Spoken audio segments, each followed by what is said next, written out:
Welcome to In Her Voice. My name is Kelly Covert, and I am passionate about helping women live authentically by listening to their inner voice. Get ready to be inspired by women of all walks of life that have set aside their should-bes and not good enoughs and are standing in their true voice, the voice of wisdom that each and every one of us has inside.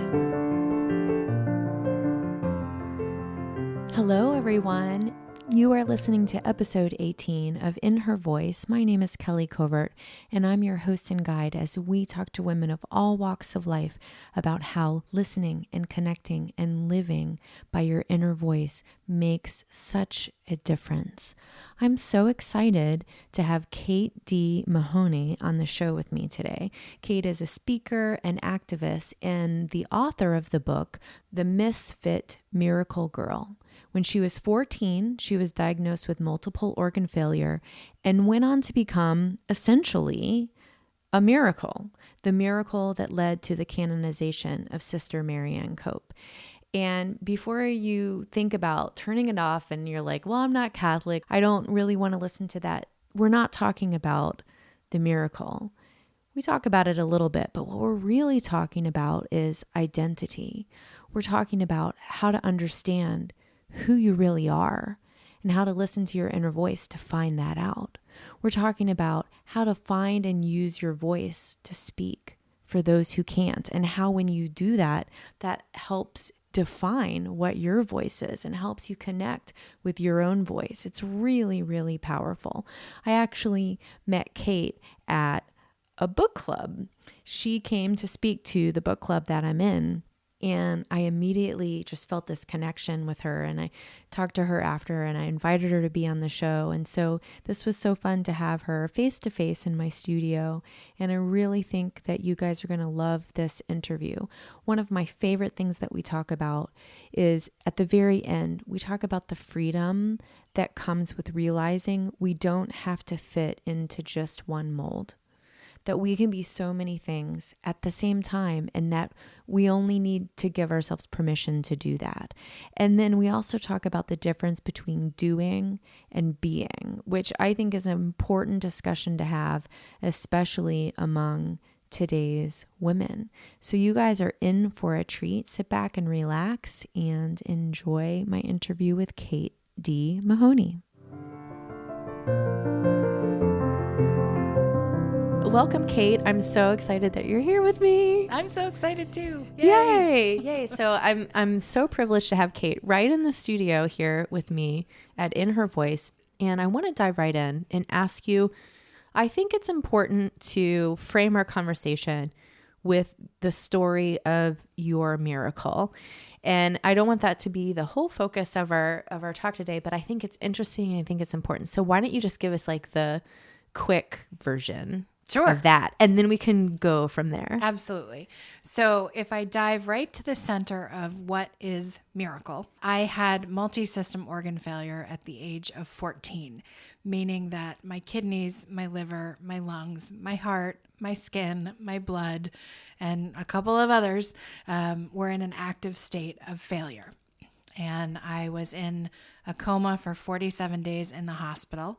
My discharge papers from the intensive care unit stated that my recovery could not be explained medically. A nun was prayed to, a deceased nun was prayed to, and my medical information ultimately was compiled, documented, approved, and declared by the Vatican to be a miraculous recovery attributed to now a saint in the Catholic Church.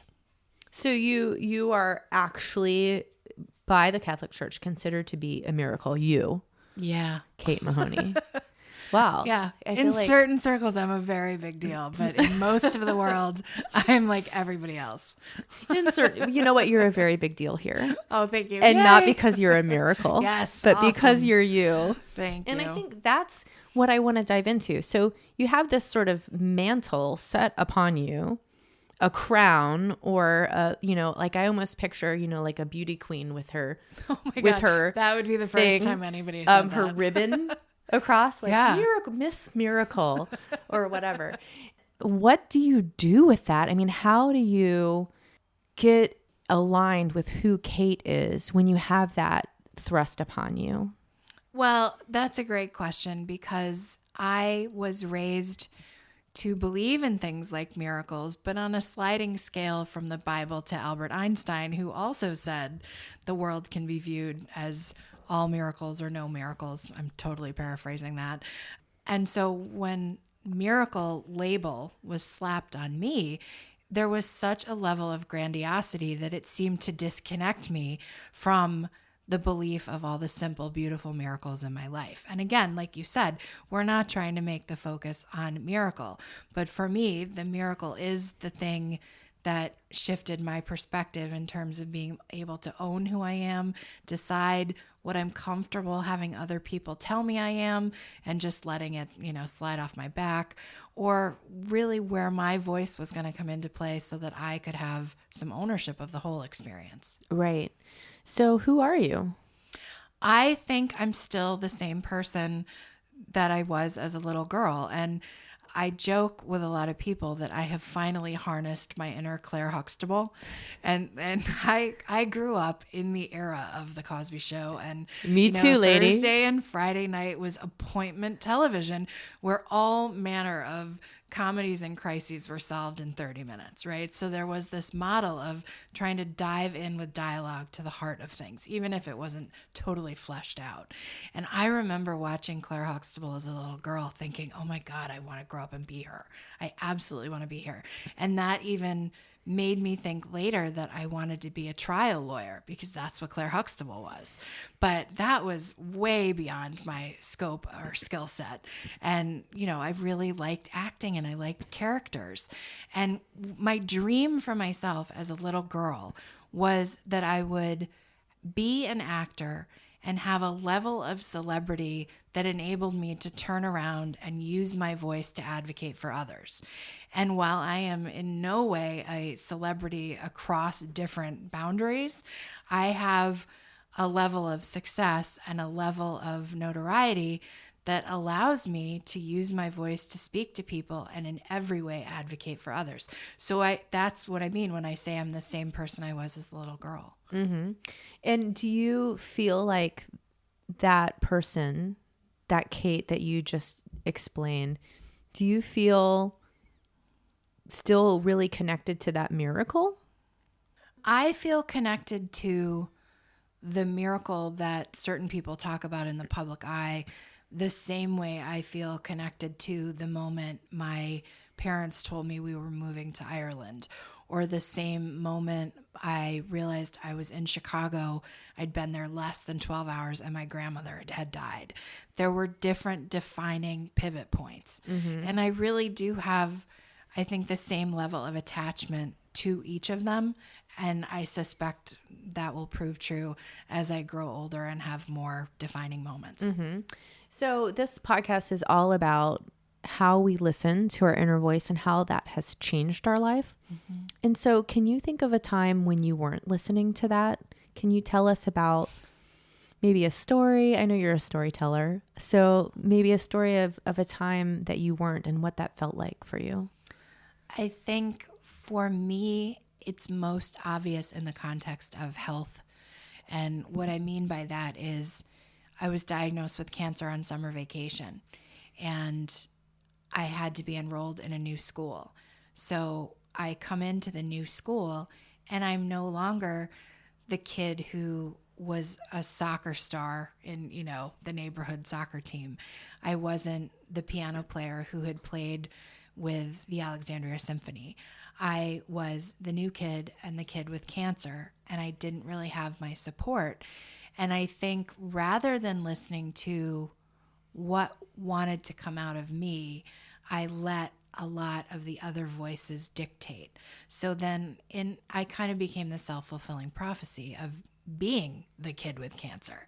And that affected me in social settings and different situations. And then, of course, I went into organ failure, and when I came out on the other side of that, it's still only spring semester freshman year of high school, and I'm still in a lot of ways the new kid, but now I'm also this like person who survived, and it was a Catholic school, so there were those layers of miracle, and I had so much resentment and frustration and loneliness that I think the layers of noise is what I will call it, really affected my ability to say, no, this is who I am.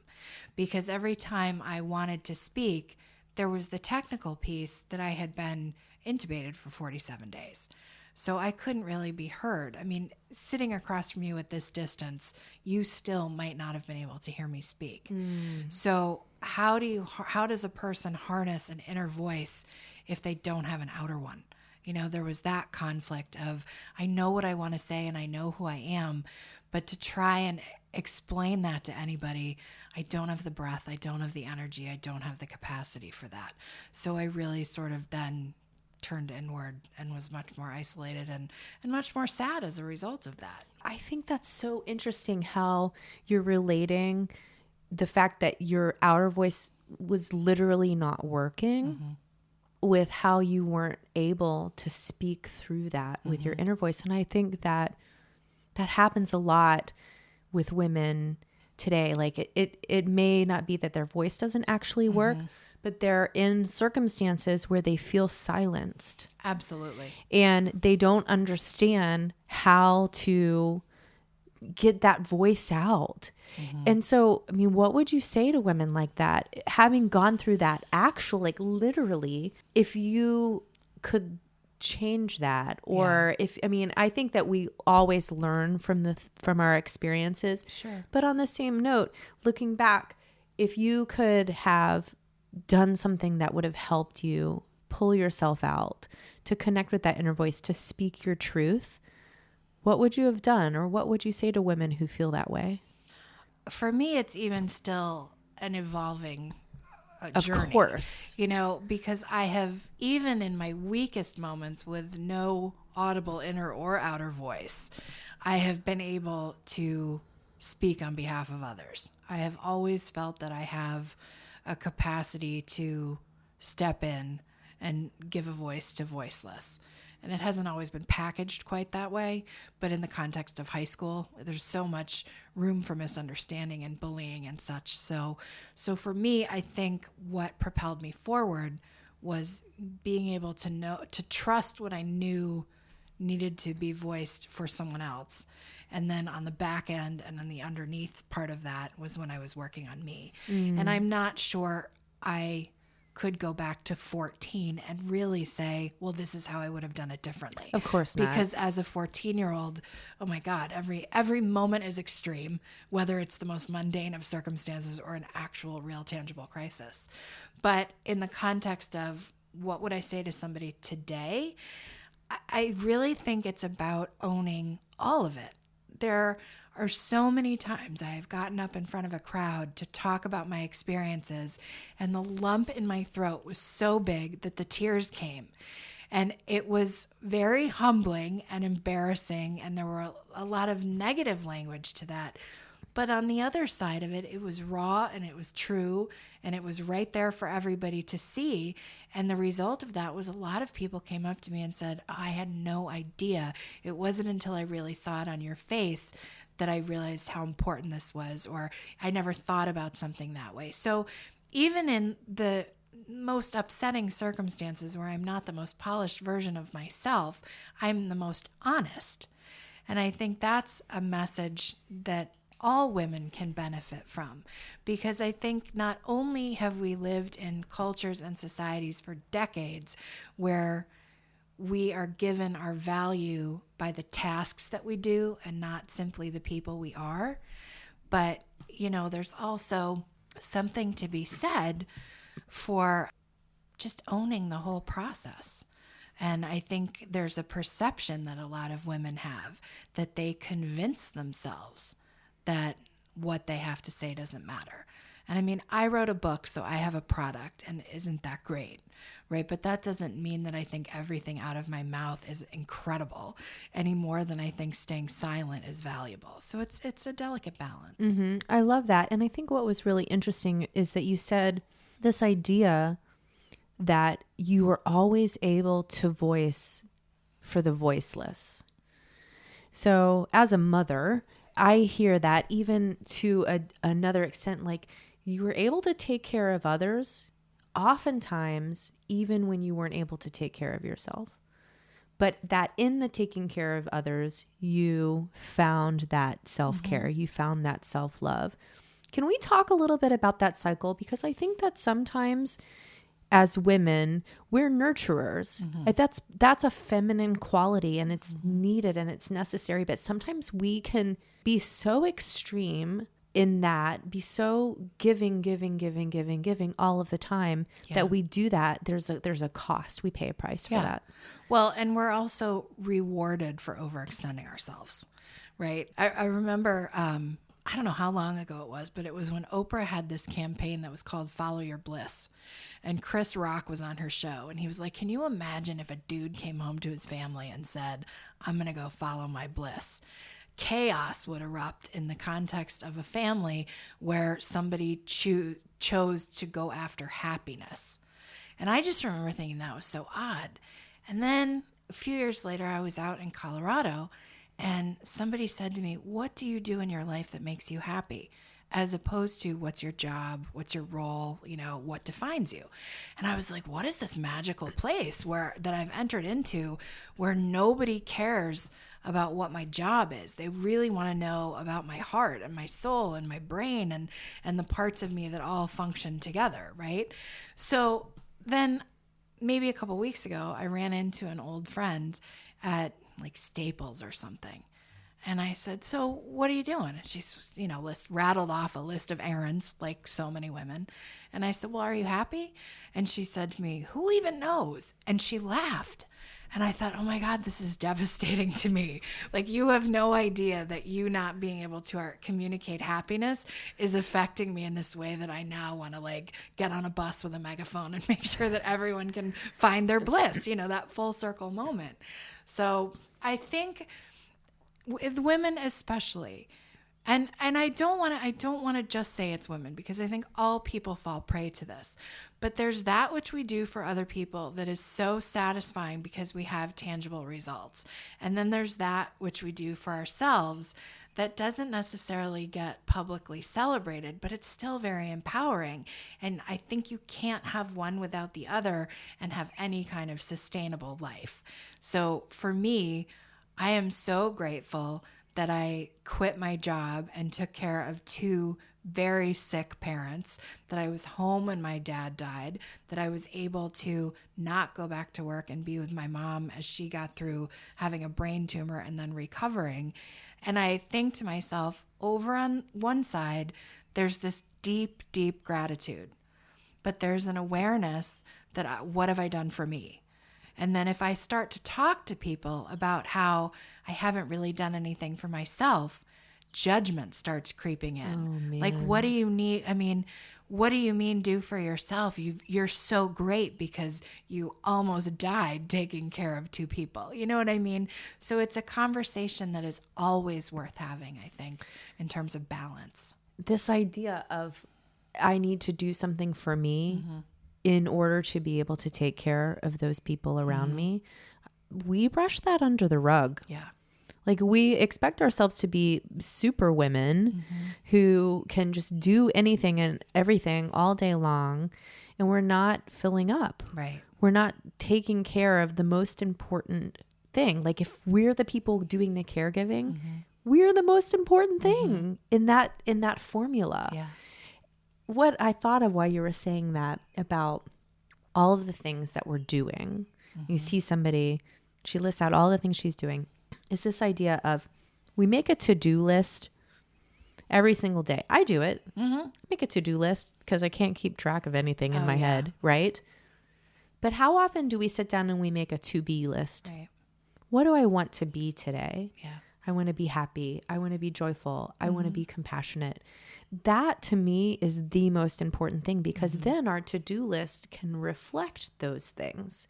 I saw this great quote on Instagram or something. I'll see if I can find it and post it in the show notes. But it said, want to be happy? Make a list of things that make you happy. Do those things. Yeah. Like, it's simple. It is. It's simple, but we make it complicated because of all of the judgment. Yeah. Because of, are we even allowed to be happy? What does that mean? Yeah. What does that mean? Right. So what makes you happy? My dog. I mean, there isn't even really any debate on that being number one. And I think mostly it's because I can just be with my dog. I could watch her sleep for like an hour. And my mom laughs because my mom will say, oh, that's what I did with you when you were little. And there is just that unconditional relationship that is love. And we lose the filters somehow with that when we start engaging with other people who need to have some sort of definition, right?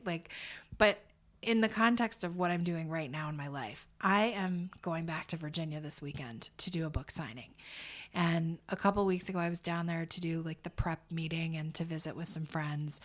And I walked in to the Barnes and Noble in the town where I grew up. And my picture was in the front window. And I was like, oh my God, like this is crazy. My mom found out she was pregnant with me 2 blocks from here. When she went into labor, the power went out in the building 3 blocks from here. There are all these different memories. And I started kind of cycling through them a little bit. And I realized that what makes me so happy about this place is that it was where I had so many firsts. My first neighbors, my first friends, my first school. And all of those things were major building blocks, but I didn't necessarily know it then. So that when I got sick later in life, I just kept wanting to go back to the first. But in that clouded mindset of, a sick and lonely 14-year-old, I couldn't really flesh it out to say, oh, it's because that's the happy. Like, I just want to get back to the happy. So what does that look like? So now I finally get to go back to Virginia. I get to basically have my Claire Huxtable moment where I have my book and my friends and family come. And it's really no longer about the what I do, but it's the fact that we get to be together. And that to me is just wholly joyful. Yeah. And I can see it on your face. Yeah. Even I know. when you're talking about it. I get emotional. And I was saying to my mom, oh my God, I hope I don't cry. And then I go back to what I was just sharing with you. Like, who cares if I cry? Because it's this real, honest, true moment. And it's just nothing but happiness from every cell of my body. And we discount that throughout the day because we do think we have to be doers and not beers. Because what does it all mean if we don't have something to show for it? And that very mindset teaches us to believe we're not enough just as we are. So what do you do to keep yourself from going down that path of having to have something to show for it? That's a really good way to think of it. I think you're exactly right. Like, what do you do at the end of the day? Here's my list that I cross off. What do you do? What practices do you have in place to protect yourself from that mindset? I started working with a therapeutic yoga person a couple months ago, and it's been life-changing for me. And mostly because it is all about mind-body connection, because I get so in my head sometimes with all the things I need to do, such is the life of a new business owner, and being able to just connect with my breath.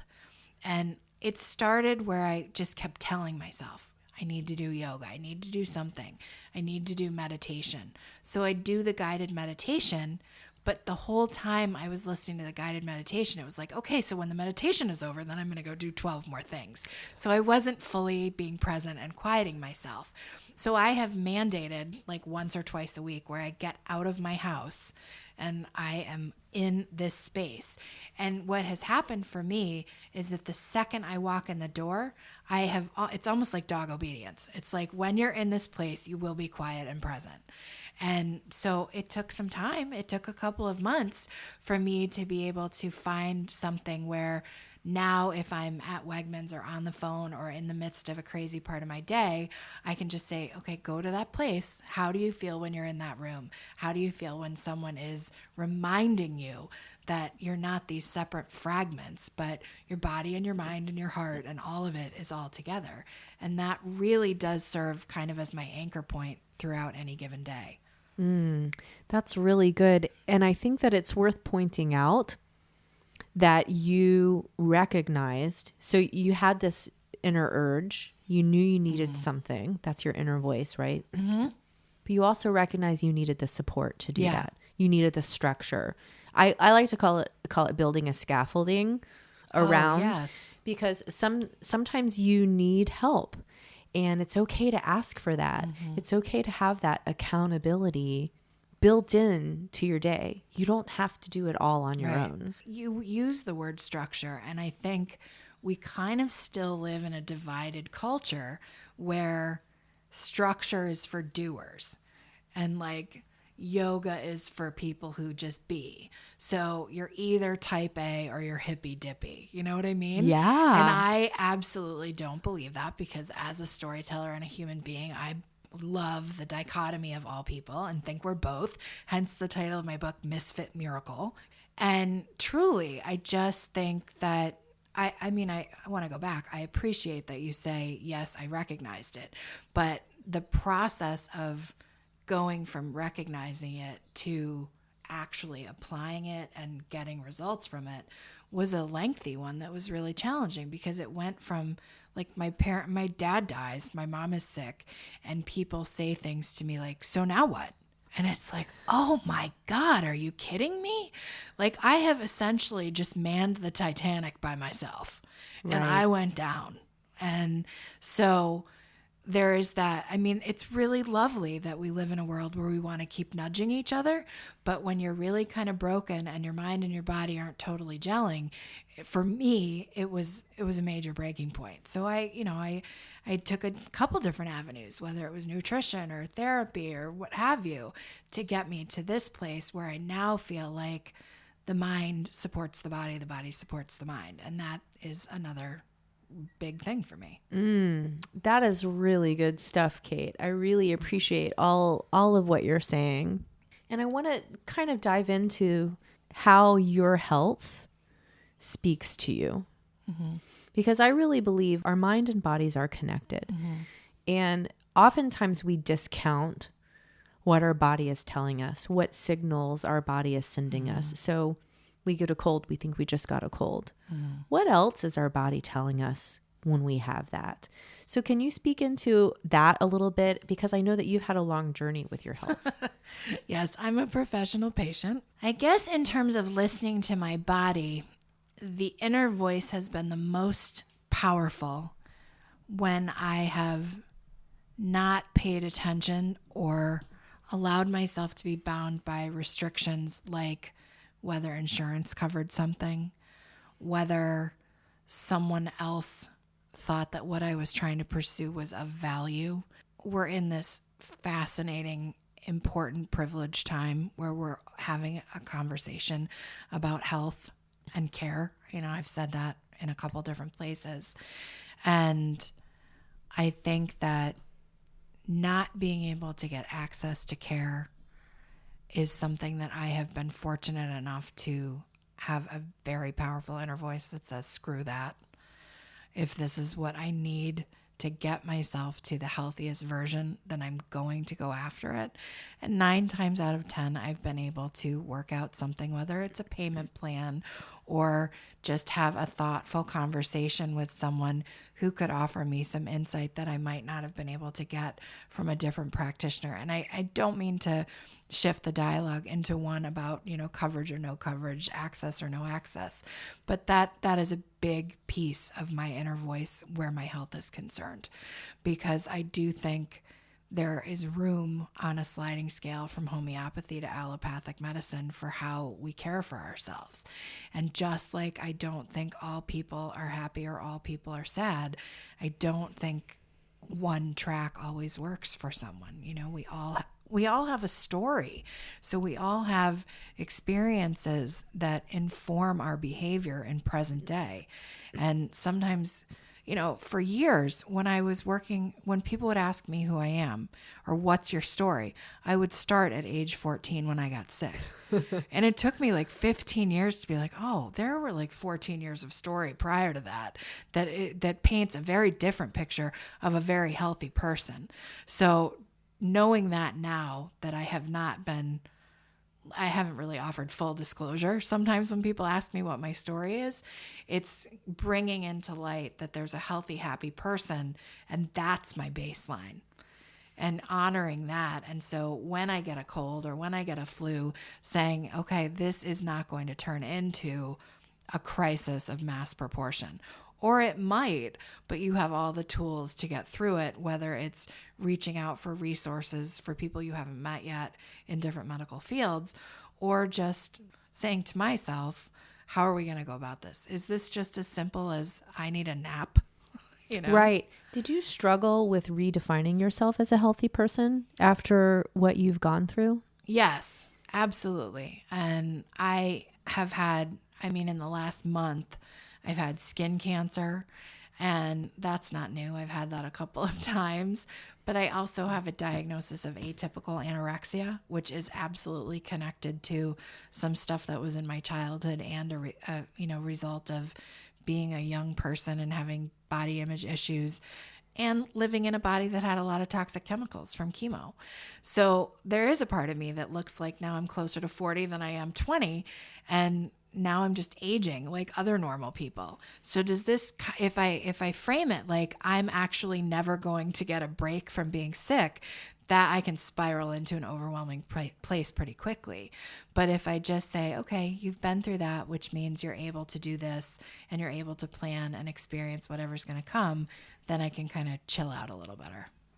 I think those skills of being able to reframe are so important when we look back. We're historical people. Mm-hmm. And what I mean by that is that we remember what happened to us, mm-hmm.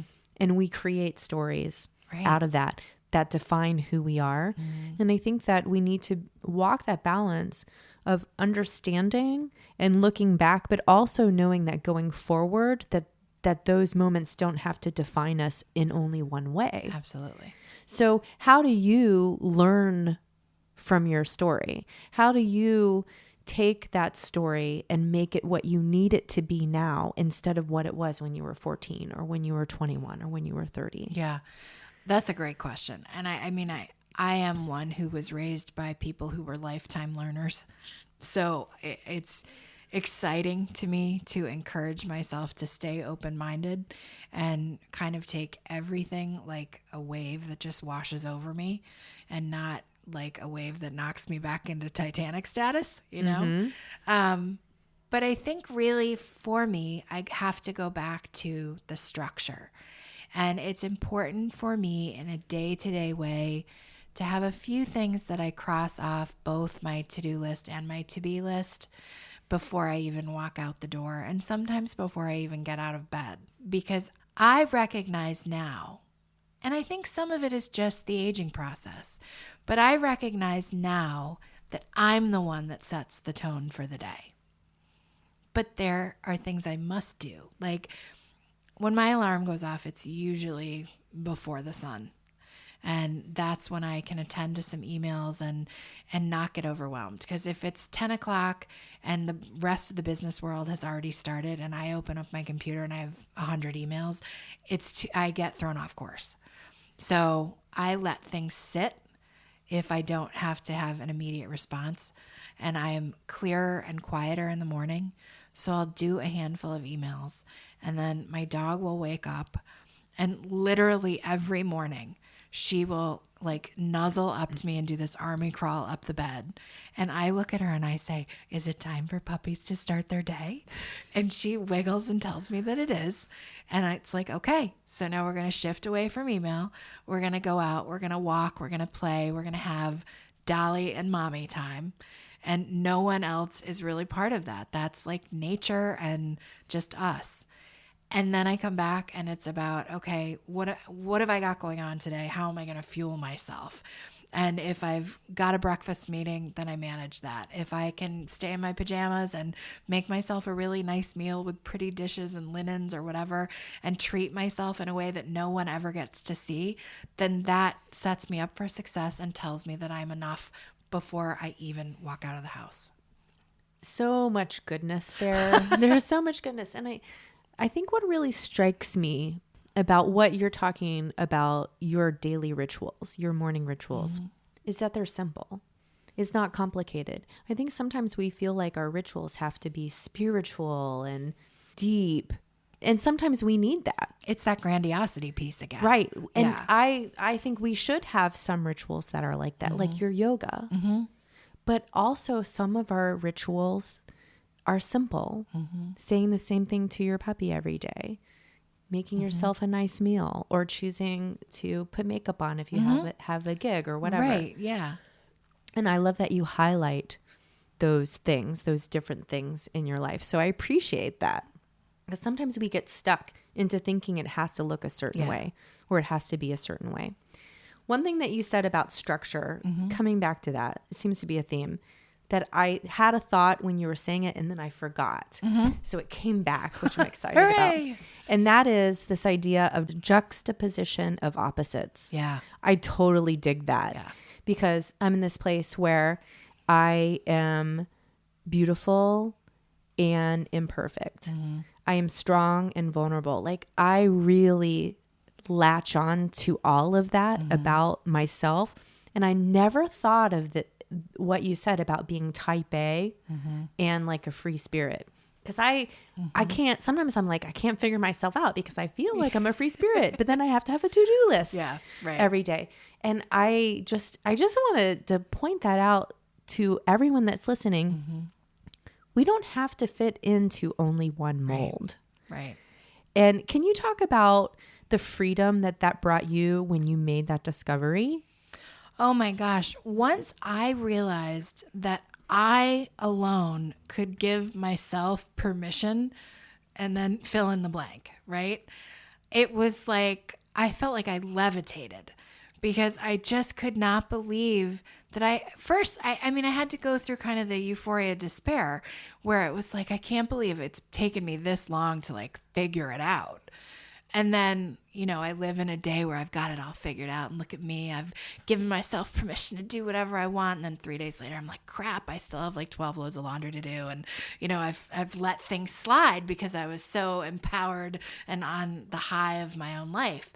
So I think, again, it's just like manage what's in front of you and trust that that is going to be everything you can do to both empower yourself, reward yourself, support yourself, and then have that structure so you remember where you came from to be in this moment and you have a sense of where you want to go, whether it's a vision board or a to-do list or, who cares if what you do doesn't look like what your friend does if the end result is that you have a powerful relationship and friendship, you're happy, you're supported, and you're secure and you're safe and, all the things that we have to do, like paying the electric or having a home. I mean, look, not everybody has a home, but that doesn't mean you have to wake up every day and punish yourself. I think we still live in a world where we convince ourselves that everything from feelings to jobs have to be either or.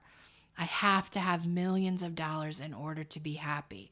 I have to have a vacation or I won't be a good provider.